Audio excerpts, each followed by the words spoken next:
وَهُدُوا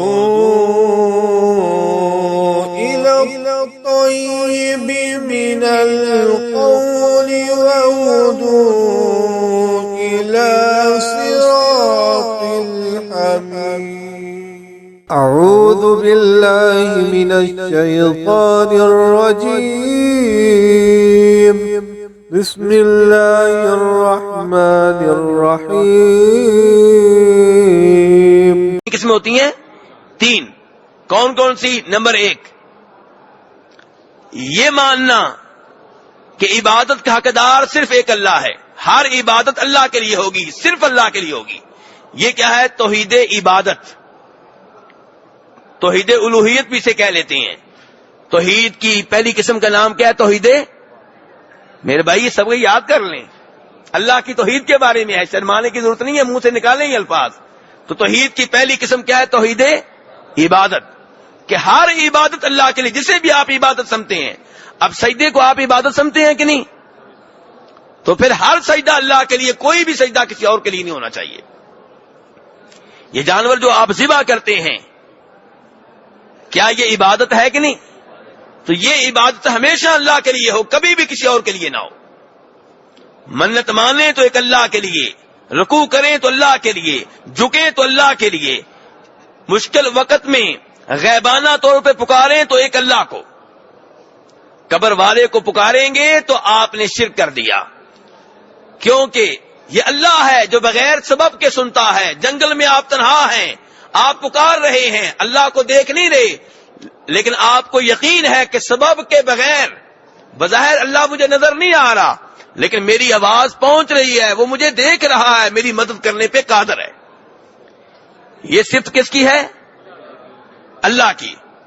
اب اگر آپ کسی قبر والے کو بھی اسی انداز سے پکارتے ہیں، آپ سمجھتے ہیں کہ فوت ہونے کے باوجود، منو مٹی کے نیچے ہونے کے باوجود میری گفتگو سن رہا ہے اور میری دعا قبول کرنے پہ قادر ہے، مرنے کے باوجود، مٹی میں ہونے کے باوجود میری حاجت پوری کرنے پہ قادر ہے، تو آپ نے اس کو اللہ کے ساتھ ملا دیا، اور یہ شرک ہے. تو توحید عبادت توحید کی پہلی قسم ہے. دوسری قسم ہے توحید ربوبیت. یہ ماننا کہ مجھے پیدا کرنے والا ایک اللہ ہے، مجھے رزق دینے والا ایک اللہ ہے، میرا مالک ایک اللہ ہے. اور تیسری قسم ہے توحید اسماء و صفات. اسماء ناموں کو کہتے ہیں، صفات صفتوں کو کہتے ہیں. اللہ کے جو نام قرآن و حدیث میں آئے ہیں، جو صفات آئی ہیں، وہ ماننی، ان کے اوپر ایمان لانا، ان میں کوئی تعویل نہ کرنا، کوئی تحریف نہ کرنا. یہ توحید کی تیسری قسم ہے. توحید ربوبیت وہ توحید ہے جسے مکہ والے بھی مانتے تھے. توحید عبادت کو نہیں مانتے تھے. کون سی توحید مانتے تھے؟ مانتے تھے کہ پیدا کرنے والا اللہ، مالک اللہ، رزق دینے والا اللہ. یہ قرآن میں آیا ہے، قل من يرزقكم من السماء والارض ام من يملك السمع والابصار ومن يخرج الحي من الميت ويخرج الميت من الحي ومن يدبر الامر فسيقولون الله. آپ ان مکہ والوں سے پوچھیں تمہارا رازق کون ہے، تمہارا مالک کون ہے، تمہاری نگاہوں پہ، کانوں پہ ملکیت کس کی ہے، پوری کائنات کا سسٹم کون چلا رہا ہے؟ اللہ کہتے ہیں کہ یہ فوراً مانیں گے کہ اللہ ہے. اس کا مطلب ہے توحید ربوبیت کو مکہ والے مانتے تھے. عبادت کی باری آتی تو اللہ کی عبادت کرتے تھے، لیکن کہتے تھے ساتھ ساتھ بزرگوں کی عبادت بھی ہوگی جو اللہ اور ہمارے درمیان وسیلہ ہیں، سیڑھی ہیں، جن کے اللہ موڑتا نہیں، ہماری سنتا نہیں. یہ وہ گناہ ہے جس کی وجہ سے وہ کافر ٹھہرے، یہ وہ گناہ ہے جس کی وجہ سے وہ مشرک ٹھہرے.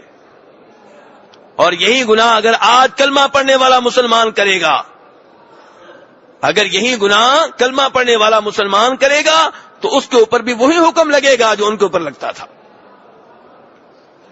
تو جھگڑا توحید عبادت میں تھا، توحید ربوبیت میں جھگڑا نہیں تھا. وہ اللہ کو رب مانتے تھے، معبود بھی مانتے تھے، لیکن کہتے تھے اللہ اکیلا معبود نہیں ہے، ساتھ ساتھ چھوٹے چھوٹے اور بھی ہیں، اصل اللہ ہے، یہ چھوٹے جو ہیں یہ وسیلہ ہیں، سیڑھی ہیں، ذریعہ ہیں.